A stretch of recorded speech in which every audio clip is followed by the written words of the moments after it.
नमस्कार YouTube family, cook with Sonali मराठीजमध्ये तुम्हा सर्वांचे खूप खूप स्वागत। तर आज आपण बनवणार आहोत एकदम कुरकुरीत असे बटाटा फ्राय। तुम्ही इथे पाहू शकता, याला जे आपण स्टफिंग लावलेलं आहे रव्याचं, ते किती परफेक्ट असं बसलेलं आहे।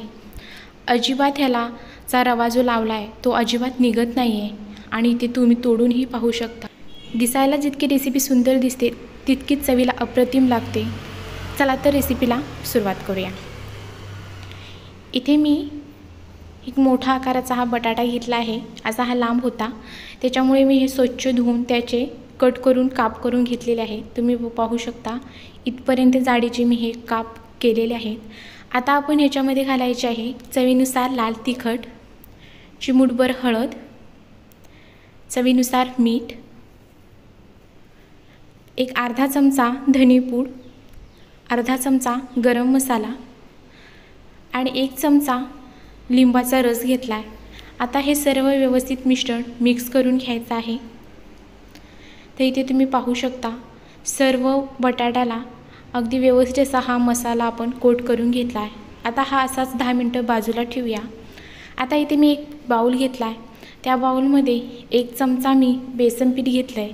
आता त्याच्यामध्ये थोडंसं पाणी टाकून आपल्याला याची पेस्ट बनवून घ्यायची आहे। तुम्हाला जर इथे पेस्ट जास्त पातळ वाटत असेल तर ह्याच्यामध्ये अजून थोडंसं बेसन वाढवू शकता आणि आपल्याला हे जास्त पातळ बनवून घ्यायचं नाही आहे। आता एका प्लेटमध्ये मी 1 वाटी रवा घेतला आहे, त्याच्यामध्ये अर्धा चमचा मीठ घातलं आहे। मीठ चवीनुसार वापरा, त्याचबरोबर तिखट, हळद। आता हे सर्व व्यवस्थित मिश्रण मिक्स करून घ्यायचं आहे। तर इथे हे सर्व व्यवस्थित मिक्स केलेलं आहे। आता गॅसवरती पॅन ठेवायचा आहे। पॅन गरम झाला की त्याच्यामध्ये तेल घालायचं आहे। आपल्याला जास्त तेल वापरायचं नाही, अगदी 1 चमचा 2 चमचे एवढे तेल घालून तेल व्यवस्थित सर्व बाजूला लावून घ्यायचं आहे। आता इथे मी जे रव्याचं आपण हे बनवून घेतलं होतं ते आणि बेसन इथे घेतलेलं आहे। आता बटाट्याचा चिप्स घेऊन आपण जी बेसनची प्युरी केली त्याच्यामध्ये थोडंसं लावून घ्यायचं आहे आणि त्यानंतर हे रव्यामध्ये घालून व्यवस्थित सर्व बाजूंनी हा रवा असा लावून घ्यायचा आहे। याच्यामुळे काय होतं की अगदी रवा भरकोस असा लागला जातो आणि आपले हे बटाटा फ्राय एकदम कुरकुरीत असे बनले जातात। इथे तुम्ही पाहू शकता अगदी छान असं सर्व बाजूंनी हे आपण स्टफिंग लावलेलं आहे। आता आपण जे पॅन गरम करत ठेवलं होतं त्याच्यामध्ये आपण हे बटाटे फ्राय करायला घालणार आहोत।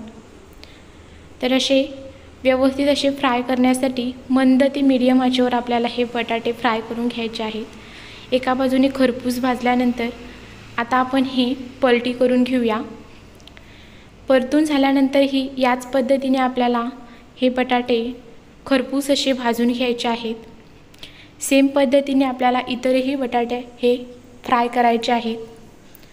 ते इथे तुम्ही पाहू शकता अगदी व्यवस्थित पद्धतीने इथे मी हे बटाटे फ्राय करून घेतलेत आणि हे आपले बटाटे फ्राय तयार आहेत। रेसिपी आवडली असेल तर चॅनलला सबस्क्राईब आणि लाईक करा, त्याचबरोबर बेल आयकॉनला क्लिक करा, म्हणजे माझ्या सर्व रेसिपींचे नोटिफिकेशन तुम्हाला मिळून जाईल। आणि तुम्ही ही रेसिपी एकदा घरी नक्की ट्राय करा। जेवणाची चव वाढवण्यासाठी असे अनेक पदार्थ आहेत, त्यातलाच हा एक बटाटा फ्राय। रेसिपी कशी वाटली ही कमेंटमध्ये नक्की सांगा। धन्यवाद।